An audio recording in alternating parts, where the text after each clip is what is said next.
Edayur നമ്പൂതിരിപ്പടിയിലെ കാസ്കോ club സംഘടിപ്പിച്ച ഇഫ്താർ വിരുന്ന് സ്നേഹത്തിന്റെയും നന്ദിയുടെയും വേറിട്ട അനുഭവമായി. നാടിന്റെ കാരണവർ പോക്കർ കാക്കയെ കാണാതായപ്പോൾ അദ്ദേഹത്തെ കണ്ടെത്തുന്നതിന് നേതൃത്വം നൽകിയ വളാഞ്ചേരി പോലീസ് ഉദ്യോഗസ്ഥരെ ആദരിച്ചുകൊണ്ട് ക്ലബ്ബ് പ്രവർത്തകർ ഈ സംഗമം ധന്യമാക്കി. എടയൂർ ഗ്രാമപഞ്ചായത്ത് പ്രസിഡന്റ് ഇന്ദിര ചടങ്ങ് ഉദ്ഘാടനം ചെയ്തു.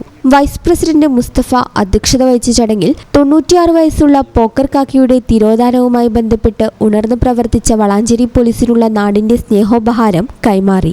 ബ്ലോക്ക് പഞ്ചായത്ത് മെമ്പർ അസീക്കോടിയിൽ, standing committee chairperson VP Malu, ward മെമ്പർമാരായ ഷാഹിന ഹനീഫ, ഇർഫാന നാസു എന്നിവർ ചടങ്ങിൽ സംബന്ധിച്ചു. രാഷ്ട്രീയ സാമൂഹിക രംഗത്തെ പ്രമുഖരായ ശിവദാസ്, മുൻ member V Rafeeq, HM Ali Akbar, PTA president Naushad, club ഭാരവാഹികളായ CK ഹനീഫ, താഹിർ എന്നിവരും നാട്ടിലെ യുവാക്കളും ഒത്തൊരുമയോടെ പങ്കെടുത്ത ഇഫ്താർ വിരുന്ന് നാടിന്റെ സാഹോദര്യത്തിന്റെ പ്രതീകമായി മാറി. റംസാൻ നാളിലെ ഈ ഒത്തുചേരൽ നാടിന്റെ ഐക്യം കാത്തുസൂക്ഷിക്കുമെന്നും കാസ്കോ ക്ലബിന്റെ പ്രവർത്തനങ്ങൾ ഇനിയും ഉയരങ്ങളിലെത്തട്ടെയെന്നും ചടങ്ങിൽ പങ്കെടുത്തവർ ആശംസിച്ചു. അദ്ദേഹത്തിനെ ഇങ്ങനെ കാണുമ്പോൾ നമുക്കൊരു സന്തോഷമുണ്ട്. അത് പോലീസിന് നിങ്ങൾ സ്വീകരണം നൽകിയാലും ഇല്ലെങ്കിലും ഞാനൊരു കാര്യം പറയാം. ഞാൻ 2018 ഒരു വർഷം വളാഞ്ചേരി ജോലി ചെയ്താണ്. അന്ന് ഹെഡ് കോൺസ്റ്റബിളായിട്ടാണ് ജോലി ചെയ്തത്. അധികം സ്ഥലങ്ങളിലൊന്നും ഞാൻ പോകുന്നതിന് മുമ്പ് ഞാൻ ഇവിടുന്ന് മാറിപ്പോയിരുന്നു.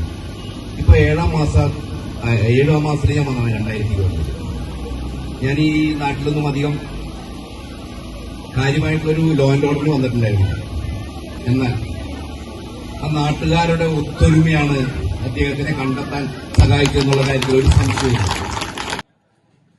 ഈ ചാനൽ ന്യൂസ് വളാഞ്ചേരി.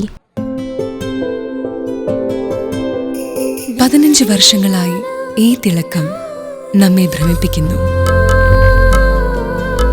15 വർഷങ്ങളായി ഈ വ്യത്യസ്തത നമുക്ക് ആത്മവിശ്വാസം നൽകുന്നു.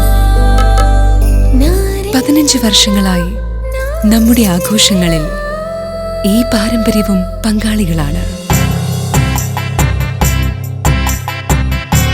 ഒരു ദേശത്തിന്റെ ആഭരണ സംസ്കാരം രൂപപ്പെടുത്തിയവർ. ഞങ്ങളെപ്പറ്റി നിങ്ങൾക്കല്ലേ കൂടുതൽ അറിയുന്നത്?